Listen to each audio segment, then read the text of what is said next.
وسلم على رسوله الكريم اما بعد فاعوذ باللہ من الشیطان الرجیم بسم اللہ الرحمن الرحیم۔ ناظرین کرام السلام علیکم ورحمۃ اللہ وبرکاتہ۔ آج میں نے آپ کے سامنے علماء کی شان بیان کرنی ہے۔ علماء کی شان پیارے آقا علیہ الصلوۃ والسلام نے کیا بیان کی؟ مشکوٰۃ شریف کی حدیث پاک ہے، حضرت محمد بن سیرین رضی اللہ تعالیٰ عنہ سے روایت ہے، وہ فرماتے ہیں کہ یہ علم دین یعنی قرآن حدیث کو جاننا کیا ہے، یعنی قرآن حدیث کو جاننا یہ دین ہے۔ آگے فرماتے ہیں لہذا تم دیکھ لو اپنا دین کس سے حاصل کر رہے، کسی جہل سے تو نہیں تم اپنا علم دین حاصل کر رہے، کسی بد مذہب کسی بد عقیدے سے تو تم نہیں اپنا علم دین حاصل کر رہے ہو۔ آگے اور حدیث پاک ہے مشکوٰۃ شریف کی، حضرت ابو امامہ باہلی انہیں سے روایت میں فرماتے ہیں پیارے آقا علیہ الصلوۃ والسلام کے سامنے دو آدمیوں کا ذکر کیا گیا، ان دونوں میں سے ایک جو تھا عالم تھا اور دوسرا جو تھا وہ عابد تھا۔ یعنی پیارے آقا علیہ الصلوۃ والسلام نے ارشاد فرمایا کہ عالم کی فضیلت جو ہے عابد پر ایسی ہے جیسے کہ میری فضیلت تمہارے ادنی آدمی پر ہے، جیسا کہ میری فضیلت تمہارے ادنی آدمی پر ہے ایسے بھی عالم کی فضیلت عابد پر ہے۔ حالانکہ عابد جو ہے وہ بھی کم مرتبے کا نہیں ہے، کتنا پوری رات عبادت کرتا رہا ہے، عبادت گزاروں، لیکن پھر بھی میرے پیارے آقا علیہ الصلوۃ والسلام نے فرمایا کہ عالم کی فضیلت پھر حضور صلی اللہ علیہ وسلم نے ارشاد فرمایا جو ہوتا ہے وہ بھلائی کی طرف بلاتا ہے، اللہ تعالیٰ کے راستے کی طرف بلاتا ہے۔ تو پھر حضور صلی اللہ علیہ وسلم نے ارشاد فرمایا کہ عالم یعنی عالم لوگوں کو سیدھے راستے کی طرف بلاتا ہے، اللہ اور اس کے رسول کے راستے کی طرف بلاتا ہے، تو پھر اللہ تعالیٰ اس پر رحمت نازل فرماتا ہے۔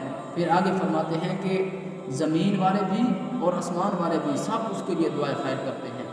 آگے فرماتے ہیں کہ چونٹیاں یعنی چونٹی اپنی بیل کے اندر اپنے سوراخ کے اندر اس کے لیے دعائے خیر کرتی ہے، اور آگے فرماتے ہیں کہ مچھلی سمندر کے اندر رہ کر پانی کے اندر رہ کر اس کے لیے دعائے خیر کرتی ہیں۔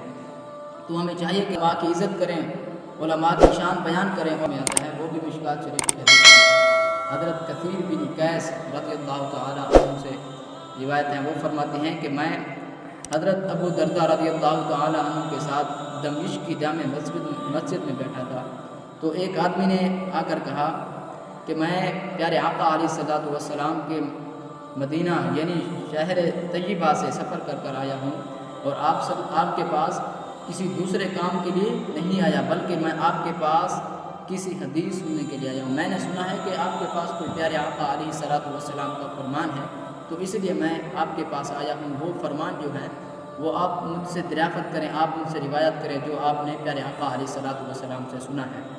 تو اس آدمی نے کہا میں کسی دوسرے کام کے لیے نہیں آیا، بلکہ آپ کے پاس صرف اور صرف حدیث سننے کے لیے آیا ہوں۔ تو حضرت ابو درداء نے کہا کہ میں نے نبی پاک صلی اللہ علیہ وسلم سے سنا کہ جو شخص علم دین حاصل کرنے کے لیے